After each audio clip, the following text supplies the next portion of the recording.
The brass clock on the wall of the Prescott Merchants Bank ticked with the finality of a hangman's timepiece. Each swing of its pendulum was a shovel of dirt on the grave of Sarah McGregor's life. She stood before the polished oak desk of Mr. Peterson, a man whose heart was as cold and hard as the gold coins he kept locked in his vault. His spectacles magnified the disdain in his eyes, reducing her to a column of figures in a ledger, a column written in red ink. "I'm not asking for forgiveness of the debt, Mr. Peterson." Sarah set her voice a low, desperate plea that felt foreign in her own ears. "Just an extension. 30 more days. The herd is thin, but the rains will come. I can salvage it." Peterson steepled his fingers, a gesture of feigned contemplation. "Mrs. McGregor, the bank is not a charity. Your husband Angus was a fine man, but sentiment does not pay interest. The note was due last week. I have a fiduciary duty to my investors." "Your investor is Bartholomew Corian," she countered, a spark of defiance cutting through her despair, "and he wants my land, not his money." A flicker of annoyance crossed Peterson's face. "Mr. Corian has indeed made a generous offer to assume your debt and purchase the property. An offer, I might add, that would leave you with enough to buy a ticket back east, away from this harshness." He gestured vaguely toward the sun-blasted street, visible through the window. The door to the bank burst open with a splintering crash that made the entire room jump. 4 men, their faces hidden behind dusty bandanas, stormed in, brandishing pistols. The lead outlaw, a mountain of a man with eyes as cold as a desert night, fired a single shot into the ceiling. Plaster dust rained down like bitter snow. "Nobody moves." He roared his voice, a gravelly command that brooked no argument. "This is a robbery." Panic erupted. A woman screamed. Men dove for cover. The tick-tock of the brass clock was lost in the cacophony of fear. One of the outlaws vaulted the teller's counter, stuffing canvas bags with cash, while the others shoved the terrified customers to the floor. The leader stalked through the room, his boots echoing on the marble. He grabbed Mr. Peterson by his starched collar and slammed him against the desk. "The vault, old man, now." Sarah lay on the floor, her cheek pressed against the cool, smooth stone, trying to make herself small and visible. The air was thick with the scent of gunpowder and sweat. The leader shoved a trembling clerk toward the vault, and in the rough motion, something small and silver slipped from his vest pocket. It hit the floor with a soft clink and skittered across the marble, coming to a stop just inches from Sarah's face. Time seemed to slow. Her breath caught in her throat. It was a locket, a simple silver oval locket tarnished with age and use. But it wasn't just any locket. Etched onto its surface was a thistle, the symbol of Angus's Scottish homeland, and intertwined with it a wild rose for her. She had given it to him on their first anniversary a lifetime ago. He had never taken it off. It was supposed to be with him, resting against the cold stillness of his chest, 6 feet under the unforgiving Arizona soil. Her mind reeled a storm of confusion and horror. Angus had died in a ranching accident. A charging bull, a slipped rope, a simple, brutal, senseless end. That was the story she had been told, the story she had accepted through a haze of grief. Yet here was his locket, the most intimate token of their life together, in the possession of a violent, faceless criminal. The outlaw leader turned his violent work at the vault concluded for the moment. He saw her staring at the locket. For a heart-stopping second, their eyes met over the top of his bandana. She saw not just coldness, but a flash of something else, shock recognition, perhaps even fear. He took a half-step toward her, his hand reaching down. But before he could retrieve it, the outlaw at the front door yelled, "Riders, coming sheriff's posse!" The leader cursed, his attention ripped away. "Everyone out now," he bellowed to his men. They scrambled for the door, their canvas bags bulging.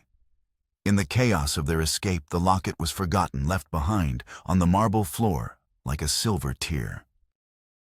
The bank remained in a state of shock, a tableau of terror and relief.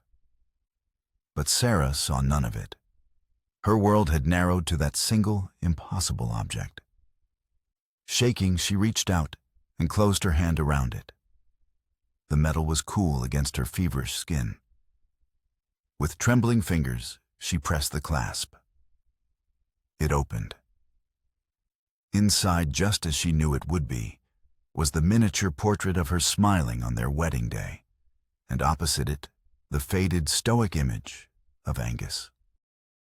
The man who had just terrorized them, and the man who had held a gun to her banker's head, wore her husband's locket. The story of Angus McGregor's death was a lie. And in the echoing silence of the violated bank, a new terrible question began to scream in her mind. Who was the man who had been buried in his place? The ride back to Dust Devil Creek Ranch was a journey through a waking nightmare. The locket, now tucked safely inside her dress, felt as heavy as a gravestone against her skin. The familiar landscape, usually a source of grim comfort, now seemed alien and hostile. The blinding glare of the sun on the alkali flats was a physical assault on her eyes, and the skeletal remains of a coyote, half buried in the dust near the road, looked like a portent of her own fate. The world had tilted on its axis, and every certainty she had clung to in the 6 months since Angus's death had been shattered. Her ranch was less a home than a monument to struggle. The cabin, built of sturdy pine, but now weathered to a silver gray, sagged like a tired old man leaning into the wind. The corrals were patched with mismatched wood and fraying rope. As she dismounted, the groan of the well pump carried on. The wind sounded like a soul in torment. It was a sound she knew intimately, the protest of old iron fighting to bring up the muddy, life-sustaining water from the grudging earth. She moved through her afternoon chores with the jerky, unnatural movements of an automaton. Her hands, raw and calloused from mending fences with fraying wire, went about their tasks without conscious thought. She fed the scrawny chickens, their hopeful clucking a counterpoint to the dead silence in her heart. She checked on her cattle, 20 head of bony longhorns that looked more like ghosts than livestock, their hides stretched tight over prominent ribs. They stared at her with dull, vacant eyes, their existence as precarious as her own. Everything was a reminder of Angus, and now every memory was tainted with suspicion. Had he been lying to her? What secrets had he kept those last few weeks he had been distant? His brow perpetually furrowed with a worry he refused to share. He'd made several long trips into the Dragoon Mountains, trips he'd dismissed as searching for stray cattle or scouting new grazing land. Had he been involved with men like the ones who robbed the bank? The thought was a venomous serpent coiling in her gut. Angus, her Angus, a partner to outlaws. It seemed impossible, yet the locket in her pocket was a cold, hard fact that defied all reason. That evening, as the sun bled across the western horizon, painting the mountains in hues of blood and fire, Sarah sat at her small kitchen table, the locket resting before her. The oil lamp cast a flickering golden glow, making the silver gleam. She traced the lines of the thistle and the rose, her touch a desperate caress. This was not just jewelry. It was a promise, a history, a life, and it had been torn from its rightful place. Her grief, a dull, persistent ache for 6 months, was now sharpened into something else entirely. It was a cold, razor-edged fury. Someone had lied to her. Someone had murdered her husband and staged an accident to cover their tracks. Bartholomew Corian wanted her land. Silas Kane, his sneering foreman, watched her with predatory eyes. The banker Peterson was a puppet on Corian's string, and a violent outlaw wore her husband's most prized possession. The pieces of the puzzle were scattered and chaotic, but she knew with a certainty that settled deep in her bones that they were all connected. She was alone, a widow, on the verge of losing everything, surrounded by circling vultures. The world saw her as a victim, a fragile thing to be pitied or devoured. They were wrong. The woman who had pleaded with the banker that morning was gone. In her place was someone new, someone forged in the crucible of shock and betrayal. She would not run. She would not break. She would find the truth no matter the cost. Looking out the window at the vast, indifferent darkness that was swallowing her ranch, Sarah McGregor made a silent vow. She would unravel the lie that had stolen her husband, and she would bring down whoever was responsible. Her war had just begun. The blistering afternoon heat of late August was a physical blow, the air shimmering over the baked earth. Sarah was chasing a stray calf that had found a break in the western fence line, the one bordering Corian's land. The calf, nimble and panicked, led her a mile down the dry creek bed, its dusty course littered with sun-bleached stones and thorny mesquite. Cursing under her breath, her lungs burning, she finally cornered the animal in a small box canyon. As she looped her rope, her eyes caught a patch of darker color against the pale rock tucked under an overhang. It was a stain, a dark reddish-brown, that even the relentless sun hadn't been able to fully erase. Her hand went instinctively to the small Colt pistol tucked into her waistband, a weapon Angus had insisted she learn to use. But that felt alien and heavy. She secured the calf and cautiously approached the overhang. The smell hit her first, the coppery tang of old blood mixed with the foul scent of infection. Lying in the sliver of shade was a man in Apache. He was unconscious, his face a mask of dried blood and dirt, his breathing a shallow, ragged whisper. His cotton shirt was shredded, and his left leg Sarah had to stifle a gasp. It was a ruin. The bone of his lower leg was shattered, jutting out at an unnatural angle, the flesh around it swollen purple and angry. A crudely tied strip of leather served as a failed tourniquet. He was the enemy she'd been taught to fear her whole life, the specter from stories told in hushed, fearful tones. The law, as represented by Sheriff Brody and Prescott, would call this a victory. Corian's men, especially Silas Kane, would likely have put a bullet in him and collected a bounty. Leaving him was the sensible, safe choice.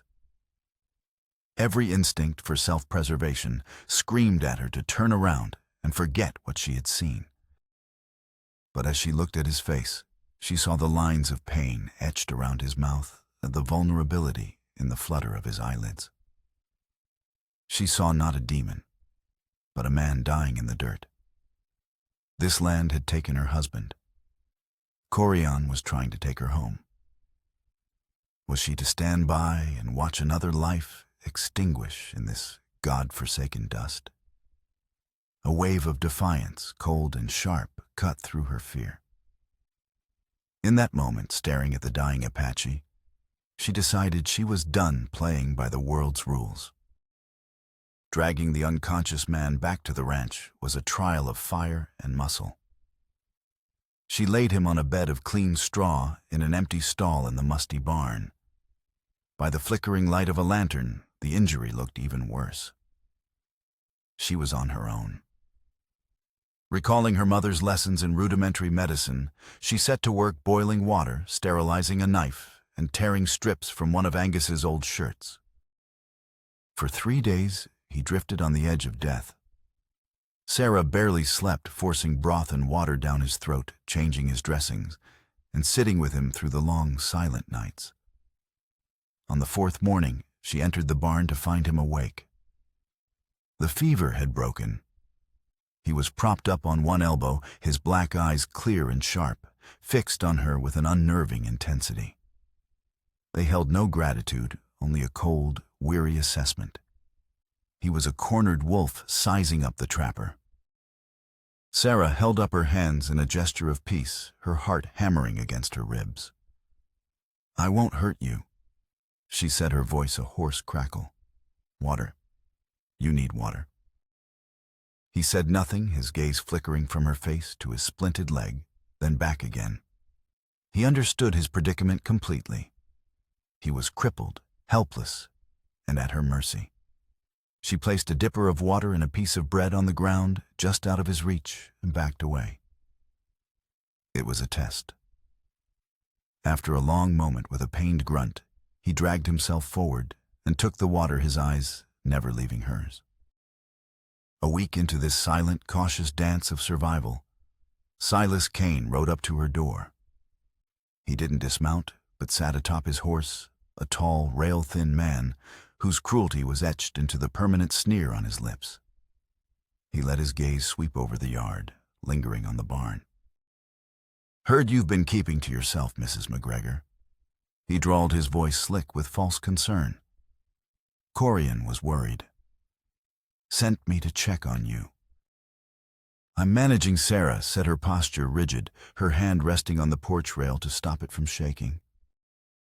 "Are you, though?" Kane's eyes narrowed. "A lady like you all alone out here. It's a dangerous world. Renegades about. A real shame if something were to happen to this place." The threat was as clear as if he'd drawn a weapon. He was probing, sniffing for weakness. From the crack in the barn door, Sarah knew the Apache was watching. She had to end this. If Mr. Corian is so concerned, he can stop by himself. Now, if you'll excuse me, I have work to do. Kane's sneer deepened. He tipped his hat in a gesture of mock courtesy. "As you wish, ma'am. Just remember, good neighbors look out for each other." He wheeled his horse around and rode off, leaving a cloud of dust and palpable menace hanging in the air. That evening, the Apache spoke for the first time. As Sarah brought him his meal, he looked directly at her, his voice rough from disuse, but clear. "Why?" Sarah stopped, surprised by the directness of the question. "Why what?" "Why," he repeated, gesturing with his chin toward the direction Kane had ridden. "That man. Your enemy. I am your enemy." He tapped his own chest. "White woman. Help enemy." She looked at him, at the proud, unyielding set of his jaw, the intelligence in his dark eyes. He deserved an answer. "That man wants to take my home," she said simply. "My husband is dead. I have nothing left to lose. And you. You were just a man dying in the dirt. I couldn't leave you." He considered her words, his expression unreadable. Finally, he gave a single, almost imperceptible nod. He still didn't trust her, not fully. But in the charged space between them, a fragile understanding had been reached. They were two different kinds of outcasts, trapped in the same tightening vice. His name was Nantan, a fact she would not learn for a long time, but in that moment, in the face of a shared enemy, an alliance was born. The locket was a constant burning secret. Sarah kept it hidden, but its presence fueled a new dangerous purpose within her. The official story of Angus's death, once a source of grief, was now a flimsy curtain she was determined to tear aside. She began her investigation in the one place where truth and lies were sold, with equal measure the town of Prescott. She started at the general store run by the portly and perpetually gossiping Mrs. Higgins. While purchasing flour and salt, Sarah feigned a casual curiosity. "You know, Angus was acting so strangely before he passed," she said, her voice carefully modulated to sound like a grieving widow lost in reminiscence. "Making all those trips up to the Dragoons. Did he ever mention who he was meeting with?" Mrs. Higgins, eager for any scrap of drama, pursed her lips. "Well, now that you mention it, dearie Silas Kane was asking after him a time or two. Seemed mighty interested in where your Angus was prospecting." Prospecting, Sarah kept her face a mask of surprise. Angus wasn't a prospector. He was a rancher. "Oh, everyone's a prospector in this territory," Mrs. Higgins dismissed with a wave of her hand. "Always looking for that one lucky strike." The mention of Cain's name was like a key turning in a lock. It was the first solid connection. Her next stop was the saloon, a place she had avoided since Angus's death. The air was thick with the smell of stale beer and cheap whiskey. She found Jed, an old ranch hand who had occasionally worked for them, nursing a drink at the bar.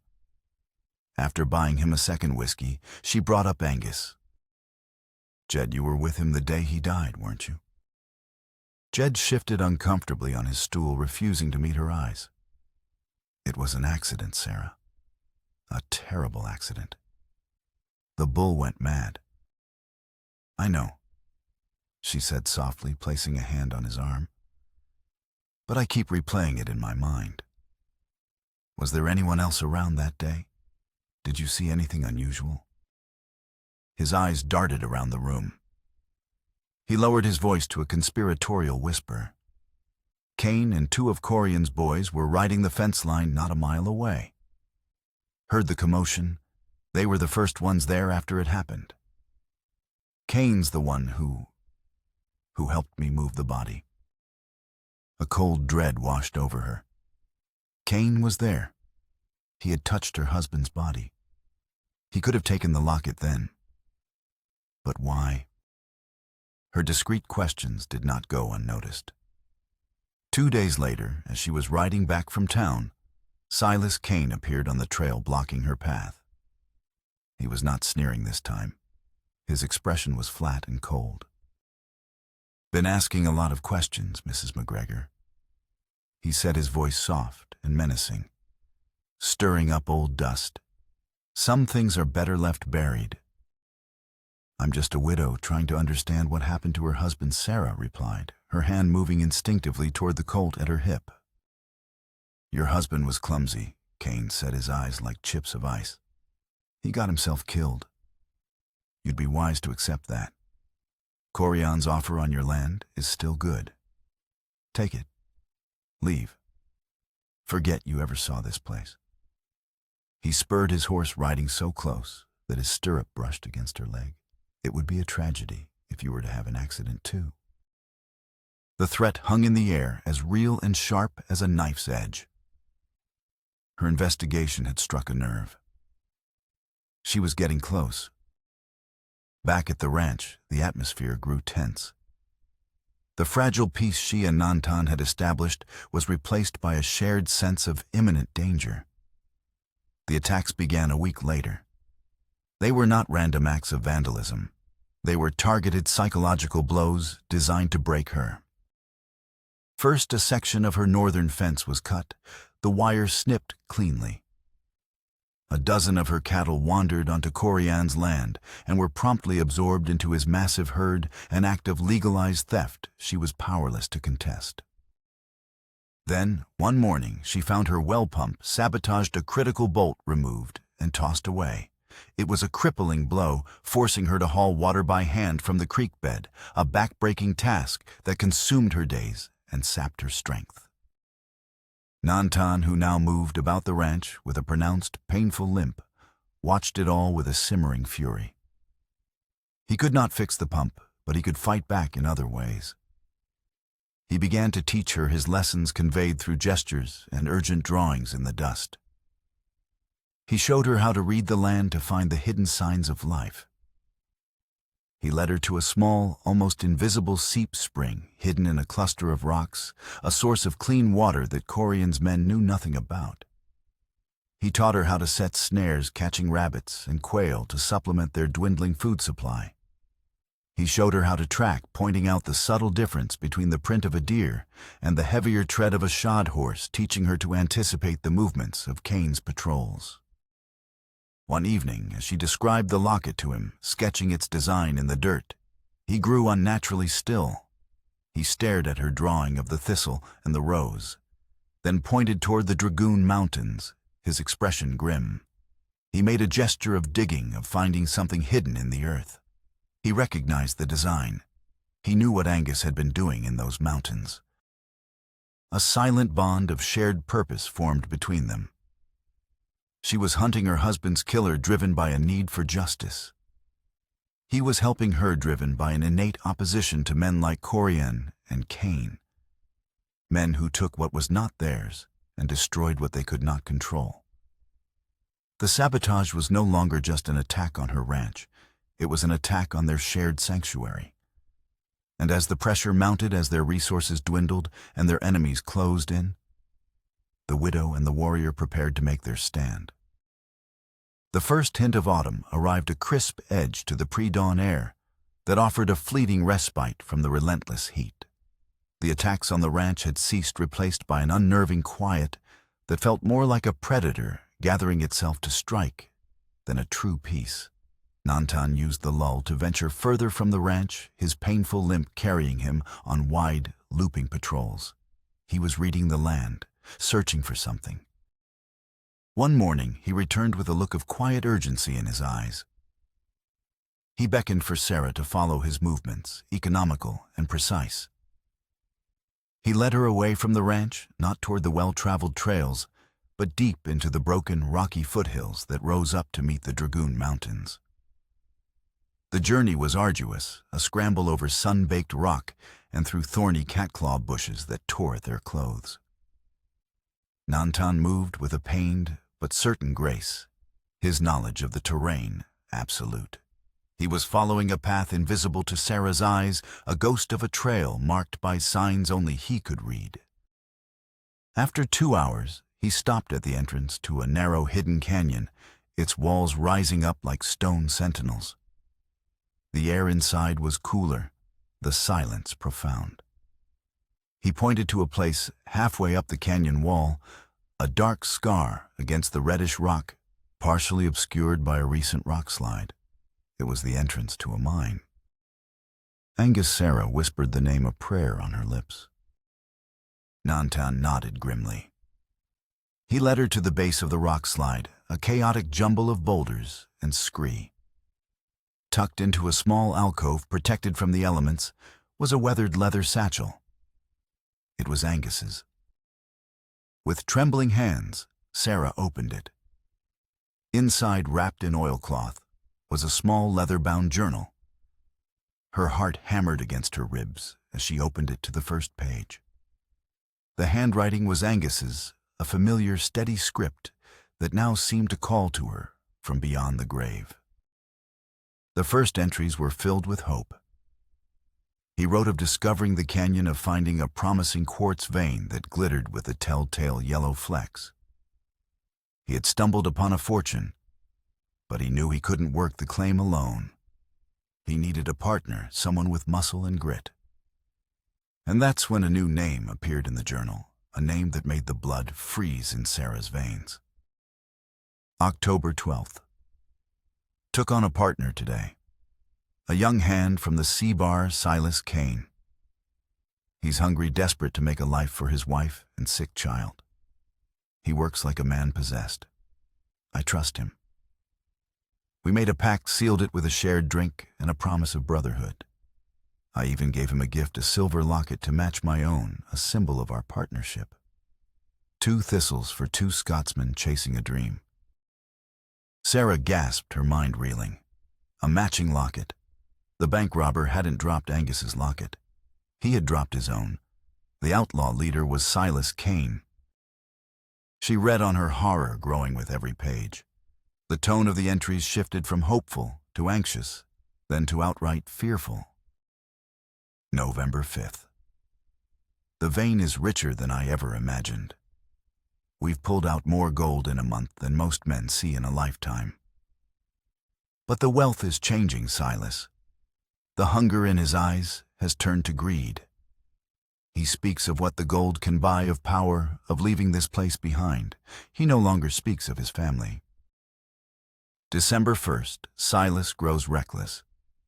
He wants to hire more men to blast the rock to pull the gold out faster. I told him it's too dangerous. We need to be careful, quiet. Corian would kill us both for this claim. Silas called me a coward. He said the gold was making me soft. January 10th.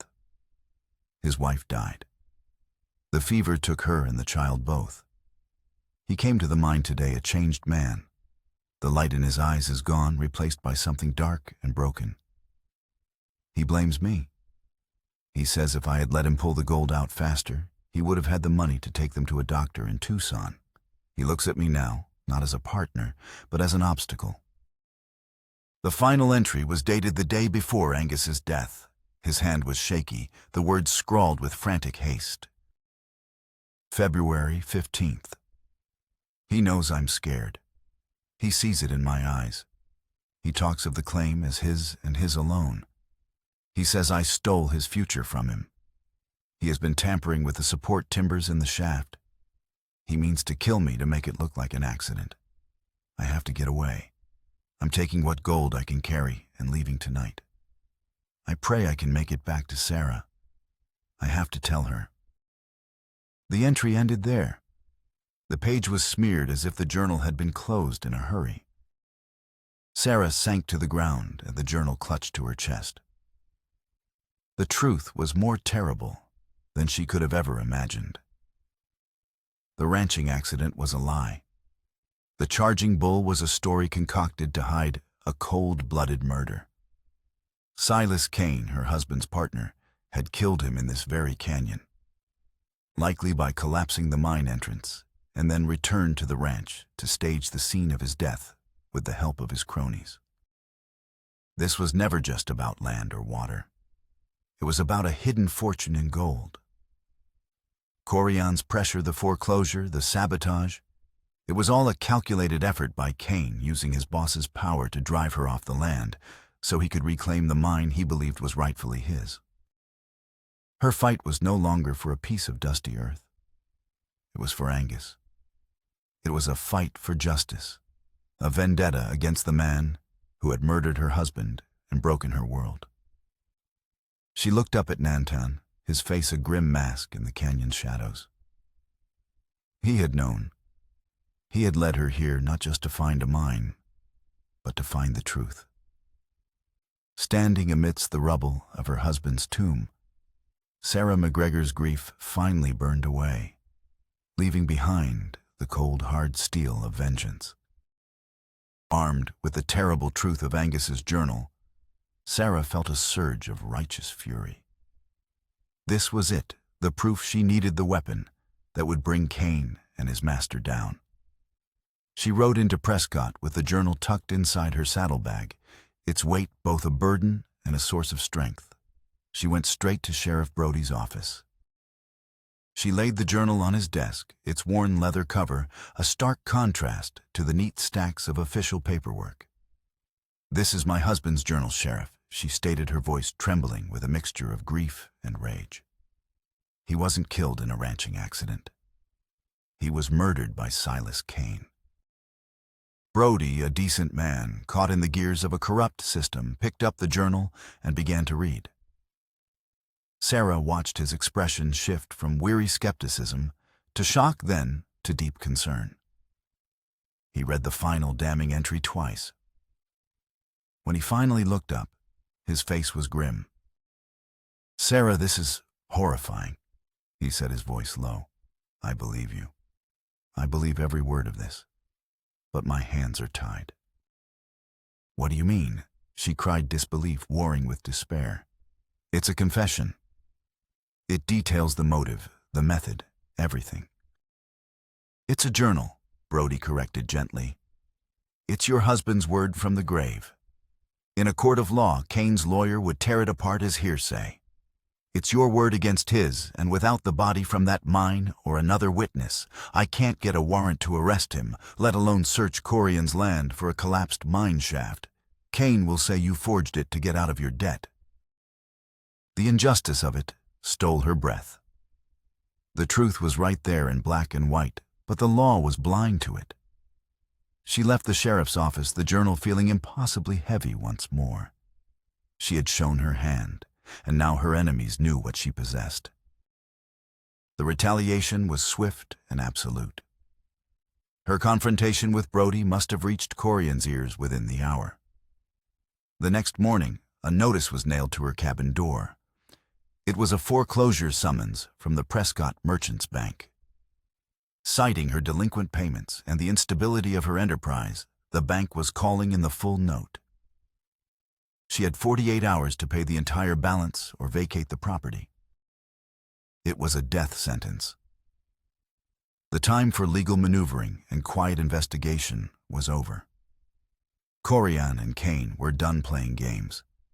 They were moving in for the kill using the brute force of finance to accomplish what petty sabotage could not. She returned to the ranch, the foreclosure notice crumpled in her fist.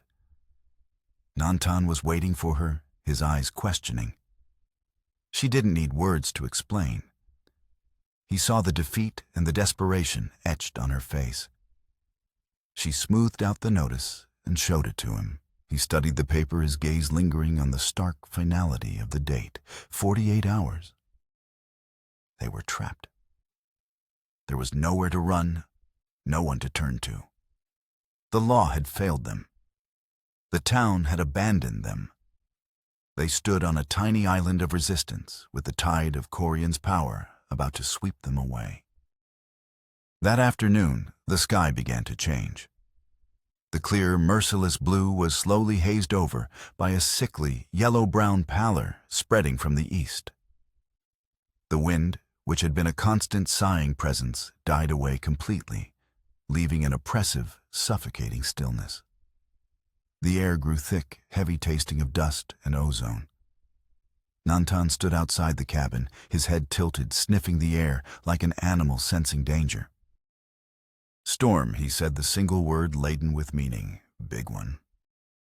It was a haboob, a monstrous dust storm rolling in off the plains, a churning wall of sand and fury that could swallow the sun and scour the paint from a house.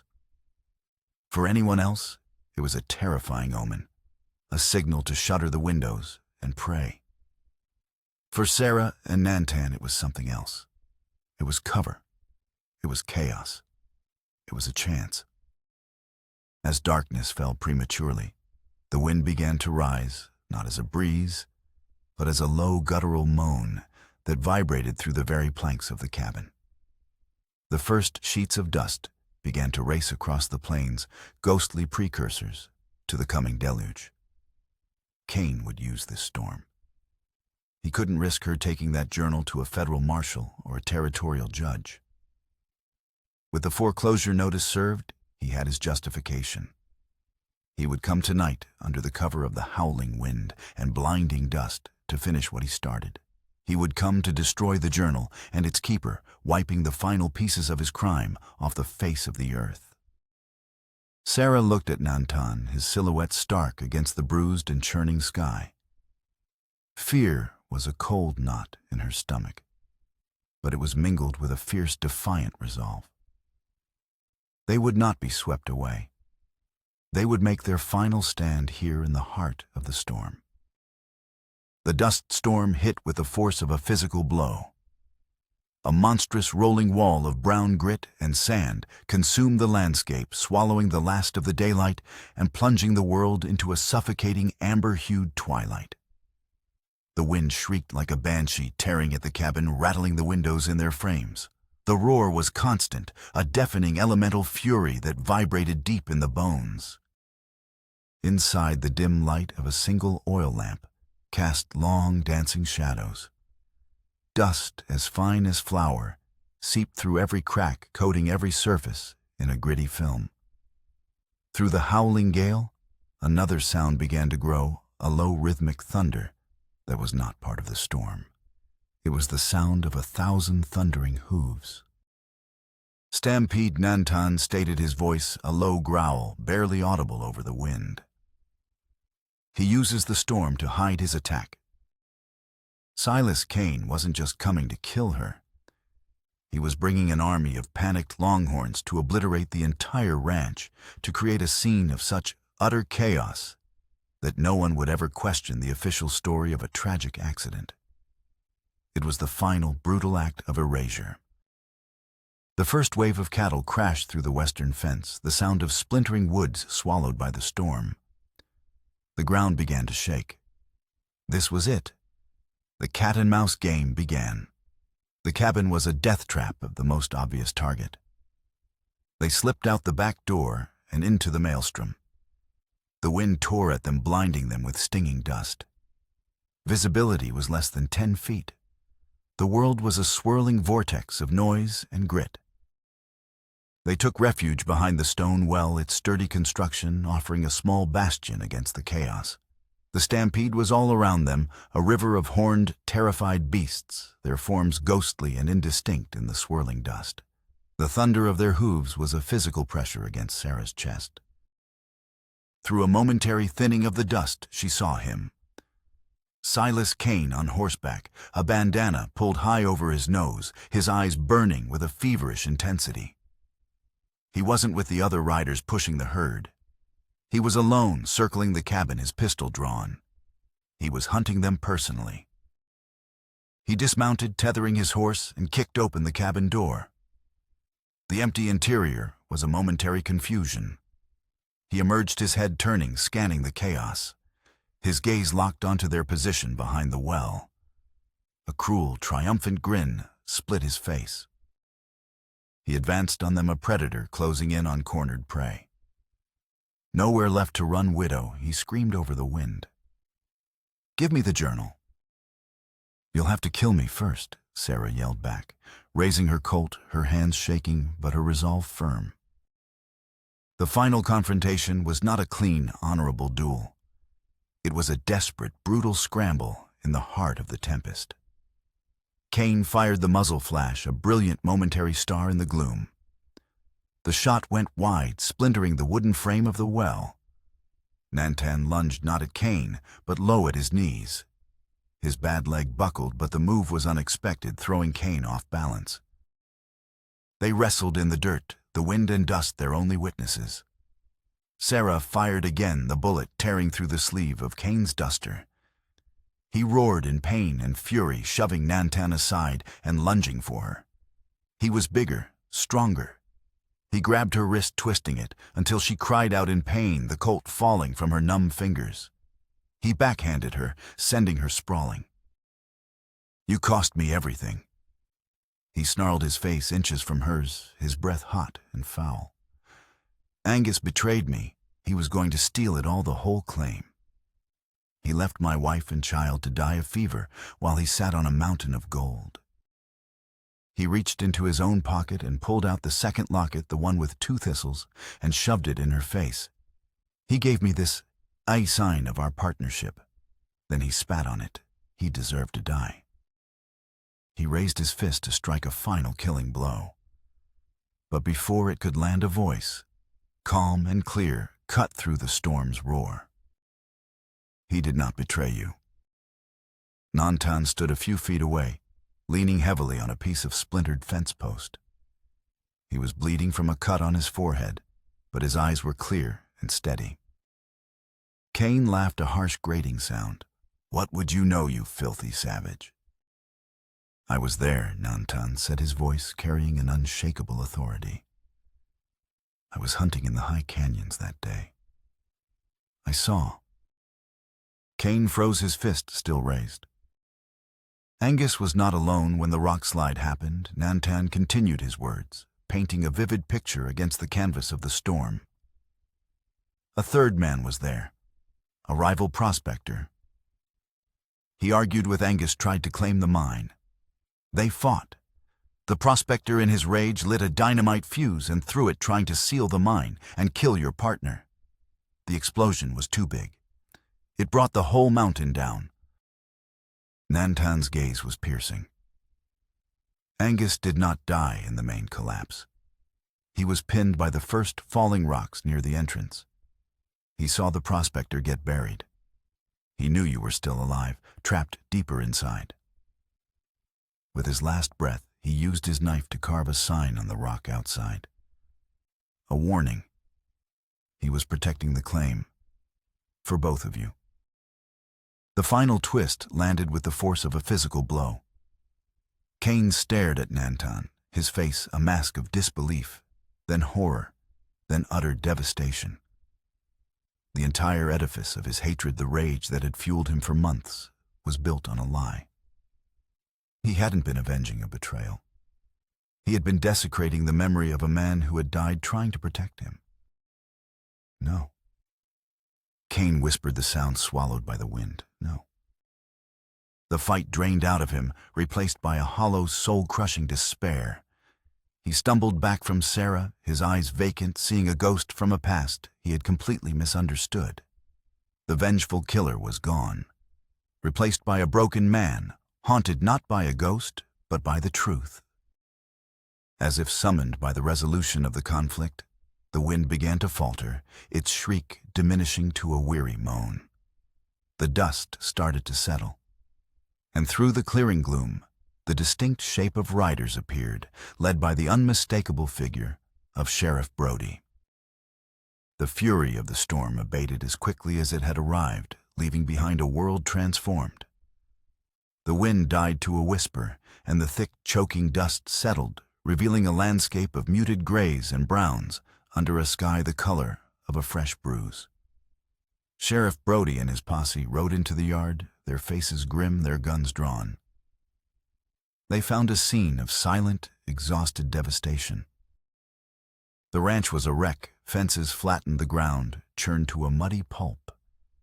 But at its center stood the victors. Sarah bruised and covered in grime, but standing tall. Nantan leaning on his makeshift crutch, a silent, bloody sentinel. And between them, Silas Cain on his knees in the mud, a man hollowed out by a truth more punishing than any bullet. He did not resist as Brody's men put him in irons. His spirit was already imprisoned. Brody found Angus's journal in the cabin, right where Sarah had left it. Coupled with Cain's vacant muttered confessions about a man named Angus and a hidden mine, it was more than enough. The investigation that followed was swift and decisive. A team sent into the dragoons, guided by Nantan's precise directions, found the collapsed mine. They found the warning Angus had carved, and deep within the rubble, they found the remains of the rival prospector and evidence of a vast, untouched vein of gold. Bartholomew Corian was arrested the next day. Faced with Cain's full confession and evidence of his financial conspiracy to seize the mine-bearing land, his empire of bluster and intimidation collapsed. The law, which had once been his shield, now became his cage. Weeks later, a fragile peace settled over the valley. The world was greening again. The court, in an act of unprecedented territorial justice, ruled that the gold claim belonged fully and legally to the estate of Angus McGregor. Sarah, the broke widow, was now one of the wealthiest women in the Arizona Territory. But the money was secondary. What mattered was the truth and the quiet healing of the land. She hired a crew to rebuild the ranch, not just as it was, but better. The name on the new signpost, carved in deep, confident letters, read, Two Creeks Ranch. It was a testament to the water Corian had stolen and the deeper source of strength they had found within themselves. One crisp autumn afternoon, Sarah rode out to the small windswept hill where Angus was buried. In her hands, she held 2 silver lockets. She knelt before the simple wooden cross, the silence broken only by the sigh of the wind through the dry grass. She opened Angus's locket, looked at the smiling faces within, and whispered her final goodbye to the man she had loved. Then she opened the second locket, the one with 2 thistles, and laid it gently on the mound of earth. It was an act of forgiveness, a letting go of the hatred for a man who had been broken by his own grief-fueled lie. Angus's locket she slipped back into her own pocket. It was a memory she would keep. She felt a presence behind her and turned to see Nantan standing there. He had walked slowly and painfully all the way from the ranch. They stood together for a long time, not speaking, looking out at the healing land below. The green pastures, the sturdy new fences, the healthy cattle grazing by the flowing creek. They had built this, not with money, but with courage and trust. Their future was an unspoken question hanging in the quiet air. It was not a future of romance, but one of profound partnership, a bond forged in hardship and sealed in shared victory. They were two survivors from warring worlds who had found a common home. As the sun began to dip toward the horizon, Sarah finally spoke. "Thank you," she said quietly, "for everything. I never even asked your name."